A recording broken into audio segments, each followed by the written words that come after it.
Bacaan hendak tidur dan bangunnya itu merupakan bagian dari adab-adab, bagian dari tata kerama tidur. Nah, dengan harapan agar kita bisa mengamalkan. Supaya apa? Supaya tidur ini menjadi tidur ibadah. 4 jam tidur, 4 jam dihitung ibadah. Kalau kita duduk membaca Quran 4 jam kita kada tahan. Tapi kalau kita guring 8 jam bisa tahan. Nah, tidur yang menjadikan pahala. Bagaimana tidur yang diridai oleh Allah Subhanahu wa Ta'ala. Ditulislah kita musalliya, orang yang sembahyang. Nah, ditulis orang sembahyang. Maka yuktabu musalliya, dia ditulis sebagai orang yang sembahyang. Guring tapi dapat pahala sembahyang. Dan masuk di dalam selimutnya atau dalam kalambungnya malaikat yang selalu mendoakan kepada Allah, Allahumma ghfir lahu, Allahumma rahamhu, ya Allah ampuni ini orang, ya Allah sayangi ini orang. Salli wa sallim ya salam ala nabi khairil anam wal ali wal. Bismillahirrahmanirrahim. Assalamualaikum warahmatullahi wabarakatuh. Alhamdulillahirabbil alamin. Allahumma sholli ala sayyidina Muhammad wa ala ali sayyidina Muhammad. Sahabat channel Al-Madinah yang dirahmati Allah, kembali pada kesempatan yang mulia ini kita akan sama-sama mendengarkan tausiah yang akan disampaikan oleh guru kita Al-Mukarram Kiai Haji Muhammad Bakhit atau Guru Bakit. Semoga dengan wasilah tausiah ini Allah Subhanahu wa Ta'ala menambah ilmu kita. Mari kita simak videonya, tausiahnya hingga akhir. Tidur itu adalah sesuatu yang mempunyai arti yang sangat besar, baik untuk jasmani atau rohani kita. Oleh karena itu banyak hadis-hadis Rasulullah Sallallahu Alaihi Wasallam dan kitab-kitab yang dikarang oleh para ulama yang khusus membahas masalah tidur ini. Karena tidur itu adalah merupakan sesuatu yang ada pada diri kita sehari-hari. Para muhibbin rahimakumullah, bahkan Imam Ghazali di dalam kitab beliau Ihya Ulumuddin, beliau memasukkan tidur itu adalah bagian daripada aurad, bagian daripada wirdul lail, wirid di malam hari. Artinya termasuk wirid di malam hari adalah an-naum, tidur. Nah, dari segi tubuh jasmani kita, tidur ini sudah jelas mempunyai makna yang sangat besar. Orang yang tidak tidur mengakibatkan akan timbulnya berbagai macam kerusakan di dalam jasadnya, di dalam tubuhnya. Dan dari segi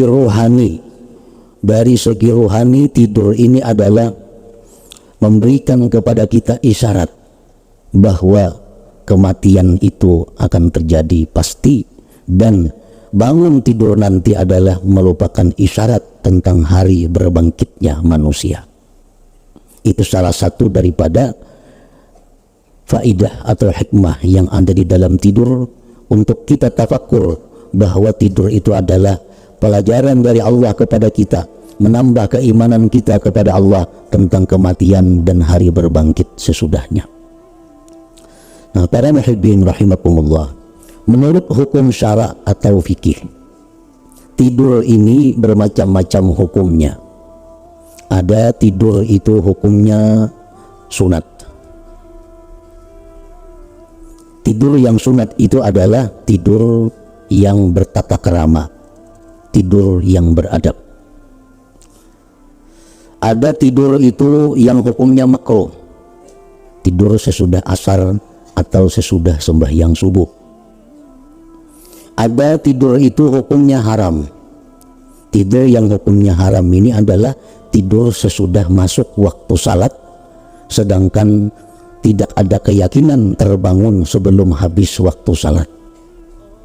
Misalnya orang sudah bang zuhur guring, sudah tahu pada zuhur guring, padahal kada yakin kena bangunnya pukul 2 atau pukul 3, bisa tak pukul 5. Nah, 4 artinya zuhur karena belum sembahyang. Nah, tidur itu adalah diharamkan. Nah, ada pula tidur itu yang diwajibkan. Tidur yang diwajibkan itu adalah orang yang sudah sedemikian rupa menahan tidur karena ada urusan-urusan, karena ada berbagai macam pekerjaan, lalu dia tahan tidurnya yang mengakibatkan kepada kerusakan tubuhnya. Nah, ini diharamkan. Diwajibkan tidur. Artinya kalau kita sudah bekerja demikian masalah-masalah, terutama urusan-urusan duniawi, di mana sampai saatnya kita tidur, jamnya jam tidur, kita paksa untuk menyelesaikan urusan-urusan duniawi ini, dan kita sudah tahu akibatnya akan membuat tubuh kita sengsara, akan tubuh kita binasa. Nah, pada saat itu kita mesti tidur, itu diwajibkan. Para hadirin rahimakumullah, di dalam sebuah hadis disebutkan yang artinya begitu kita hendak tidur, itu malaikat dan syaitan bersegera datang kepada kita. Malaikat membisikkan kepada kita, mulailah tidurmu dengan zikrullah. Syaitan membisikkan kepada kita, mulailah tidurmu dengan sesuatu yang tidak ada hubungannya dengan zikrullah. Nah, oleh karena itu banyak sekali hadis-hadis Rasulullah Sallallahu Alaihi Wasallam, berbagai macam riwayat, berbagai macam bacaan-bacaan yang mesti kita baca sebelum tidur itu, yang tujuannya adalah agar waktu jaga kita, waktu bangun kita itu ditutup dengan tidur yang disertai dengan zikrullah subhanahu wa ta'ala. Qala Hudzaifah radhiyallahu anhu, kana Rasulullah sallallahu alaihi wasallam idza arada an yanama faqala bismikallahumma ahya wa amut. Ini paling pendek sudah bacaan hendak guring. Ini yang paling minimal. Bismikallahumma ahya wa amut. Di sini tulisannya amut berdahulu. Kalau di dalam azkar dan kitab-kitab lain bismikallahumma ahya wa amut. Wa idza staiqaza min manamihi, dan bila mana dia terjaga daripada tidurnya, bangun daripada tidurnya, qala, dia membaca Rasulullah itu, alhamdulillahilladzi ahyana ba'da ma amatana wa ilaihin nusyur. Ini hadis muttafaq alaihi. Nah, para muhibbin rahimakumullah, bacaan hendak tidur dan bangunnya itu merupakan bagian dari adab-adab, bagian dari tata kerama tidur. Dan untuk kesekian kalinya kita mendengar, beberapa kali sudah kita membaca kitab-kitab yang menerangkan tentang adabun naum, adabnya tidur itu. Nah, dengan harapan agar kita bisa mengamalkan. Supaya apa? Supaya tidur ini menjadi tidur ibadah. 4 jam tidur, 4 jam dihitung ibadah. Kalau kita duduk membaca Quran 4 jam, kita kada tahan.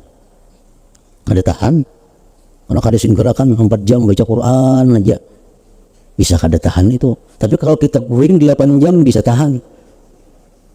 Apalagi bulan puasa. Nah, waktu 8 jam ini alangkah mulianya kalau tidur kita itu tercatat sebagai tidur yang ibadah. Nah, tidur yang menjadikan pahala. Nah, oleh karena itu para ulama dalam berbagai macam kitab, mereka selalu menerangkan bagaimana tidur itu yang dapat pahala, bagaimana tidur yang diridhai oleh Allah Subhanahu wa ta'ala. Para ulama mengatakan bahwa salah satu yang mesti dilakukan sebelum tidur itu adalah taharah, bersuci. Nah, bersuci. Orang yang tidurnya ini dalam keadaan suci, ini akan mengisyaratkan bahwa nanti dia matinya pun dalam keadaan suci. Nah, arahnya ke sana. Rasulullah sallallahu alaihi wasallam bersabda, "Idza nama ala taharatin dzakiran Allah taala yuqtadu musalliyan wa yadkhulu fi syi'arihi malak." Apabila tidur seorang hamba itu dalam keadaan suci dan tidurnya itu dimulai dengan zikir. Kayak tadi misalnya kita bersuci, artinya kada batal wudu, kita beraba bismikallahumma ahya wa amut, guring. Ditulislah kita musalliya, orang yang sembahyang. Nah, ditulis orang sembahyang. Orang yang tidurnya itu berwudu dan ditutup tadi bangunnya itu atau dimulai tidurnya itu dengan bismikallahumma ahya wa amut contohnya, maka yuktabu musalliya, dia ditulis sebagai orang yang sembahyang. Guring tapi dapat pahala sembahyang. Dan masuk di dalam selimutnya atau dalam kalambungnya malaikat yang selalu mendoakan kepada Allah, Allahumma ghfirlahu, Allahumma rahamhu, ya Allah ampuni ini orang, ya Allah sayangi ini orang.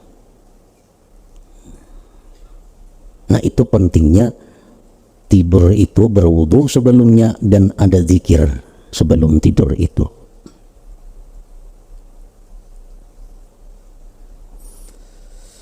Nah, yang kedua, ayam wal qiyam la ibadah inda tayaquzi. Ini kalau kita tidur, sebelum tidur kita tadi melakukan suci, bacaan, dan kita ada niat kayaknya bangun guring ini hendak beribadah.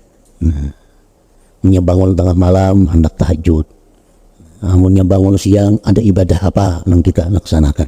Jadi sebelum kita tidur itu kita niatkan itu. Nah, dengan adanya niat itu kita sudah masuk dicatat oleh Allah sebagai orang yang tahajud. Nah, jadi kita guring, kita berniat apa membangun kayaknya pukul 2 nah sembahyang tahajud. Sekalinya bangun orang bang subuh, tetap dicatat sebagai orang yang tahajud pada jam 2 itu karena sudah ada niatnya. Yang ketiga yang perlu kita perhatikan adalah ayyusiya, bahwa dia berwasiat. Artinya sebelum kita tidur itu kita sudah ada punya wasiat. Apa wasiat yang dimaksud di sini? Artinya memberitahu kepada keluarga apa-apa yang berkaitan dengan diri kita dan harta-harta yang ada di tangan kita. Yang paling utama wasiat itu artinya kita memberitahu, umpamanya bini lawan bini atau siapa lawan siapa. Amunnya kan diberitahu ada catatan, nah bahwa aku ada hutang lawan si fulan sekian. Ini yang perlu. Aku ada hutang lawan si fulan sekian. Si fulan ada hutang lawan aku sekian. Harta benda di rumah ini nang sepeda motor itu pinjaman ampun orang. Sepeda motor nang sabuhnya kreditan lagi 2 tahun. Nah, supaya nang ditinggalkan ini tahu. Nang ditinggalkan ini tahu. Lalu kita andai kata kita habis umur pada waktu itu, orang kada sulit lagi.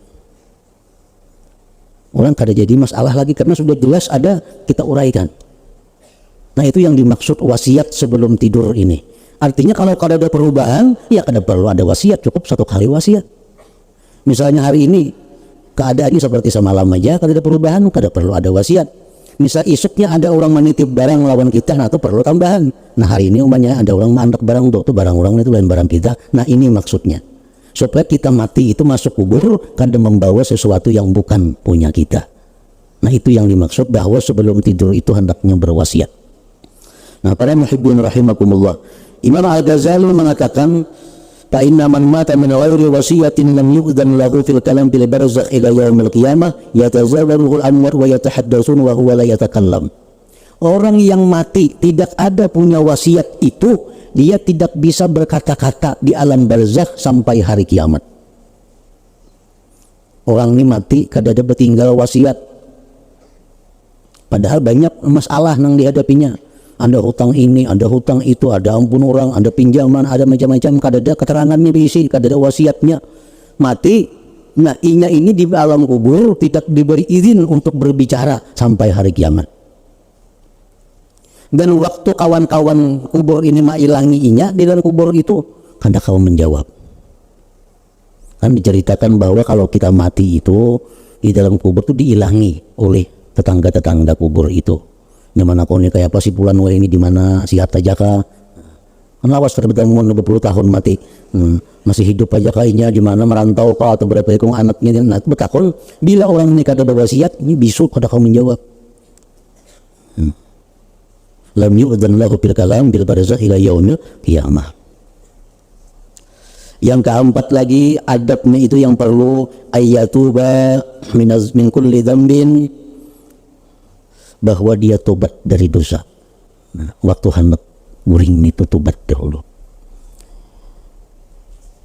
Artinya dalam hati kita kada ada lagi hendak berniat melakukan dosa, kada ada lagi dalam hati kita hendak guring itu membawa kebencian kepada seseorang, kada ada hendak guring itu membawa dendam terhadap seseorang. Jadi kita guring dalam keadaan bersih. Nah, apabila kita melakukan demikian, itu akan mendapat ampunan dari Allah Subhanahu wa Ta'ala. Nah, itu beberapa hal yang utama yang dilakukan pada waktu kita hendak tidur. Walau bila kita sudah bangun daripada tidur kita mengucapkan kalimat ini. Alhamdulillahilladzi ahyana ba'da ma amatana wa ilaihin nusyur. Segala puji bagi Allah yang telah menghidupkan kita kembali sesudah Dia matikan kita. Nah, guring itu diumpamakan seperti mati. Wa ilaihin nusyur, dan kita kepadanya lah kembali dibangkit. Muttafaq alaihi. Wa an Nabi Mas'ud al-Ansari radhiyallahu anhu anin Nabi sallallahu alaihi wasallam qala man qara'a al-ayataini min akhiri suratil Baqarah fi lailatin kafatahu. Muttafaq alaihi. Barang siapa yang membaca 2 ayat akhir surah Baqarah pada malam hari, artinya hendak guring itu membaca 2 ayat ujung surah Baqarah mulai Amanar Rasul sampai habis surat Baqarah, maka 2 ayat itu kafatahu, mencukupkan akan dia daripada gangguan-gangguan yang tidak baik, terutama dari gangguan sihir. Karena kita waktu guring itu kita lupa kepada Allah, itu mudah kita kena sihir. Kalau ada orang yang menyihir kita, itu kena. Nah, tapi kalau kita sebelum guring itu bacaan, apalagi bersuci, apalagi bacaan yang dibaca sesuai petunjuk Nabi ini 2 ayat akhir surah Baqarah, maka dijamin kita guring itu bangun dalam keadaan kada disihir orang, kada diganggu oleh jin dan lain-lainnya. Man qara'a al-ayataini min akhiri suratil Baqarah fi lailatin kafatahu, mencukupkan itu 2 ayat akan dia. Muttafaq alaih. Wa an Aisyah radhiyallahu anha anna an-nabiy sallallahu alaihi wasallam kana idza awa ila firashihi kulla lailatin jama'a kaffayhi thumma nafatha fihima fa qara'a fihima qul huwallahu ahad wa qul a'udzu birabbil falaq wa qul a'udzu birabbin nas thumma yamsahu bihima mastata'a min jasadihi yabda'u bihima ala ra'sihi wa wajhihi yaf'alu dzalika 3 marrat. Muttafaq alaihi. Siti Aisyah radhiyallahu anhu berkata bahwa Nabi sallallahu alaihi wasallam bila mana ke tempat tidur beliau hendak guring, tiap-tiap malam Sidin mengumpulkan 2 telapak tangan kayak anak berdoa tuh, dihimpunkan. Sudah dikumpulkan 2 telapak tangan kayak ini, hanya ditiup oleh Nabi kita, ditiup, bacakan Sidin qul huwallahu ahad sekali, Falaq sekali, surat An-Nas sekali, hanya sapuakan ke seluruh tubuh, mulai kepala, muka, selanjutnya kemana sampainya tangan. Nah, Sidin lakukan itu, ujar Aisyah, setiap malam, yang mana pada giliran Siti Aisyah. Nah, ini pun juga kegunaannya adalah untuk menolak diri daripada kejahatan-kejahatan orang-orang yang jahat, seperti sihir, parang maya, jadi kita perbuatan orang yang tidak baik. Nah, terhindar dengan demikian itu. Nah, para muhibbin rahimakumullah, jadi itulah sedikit tentang berkaitan dengan masalah tidur ini, adab-adabnya nang mana nang kawa kita gawi, nah kita gawi itu. Salli wa sallim ya salam ala nabi khairil anam wal ali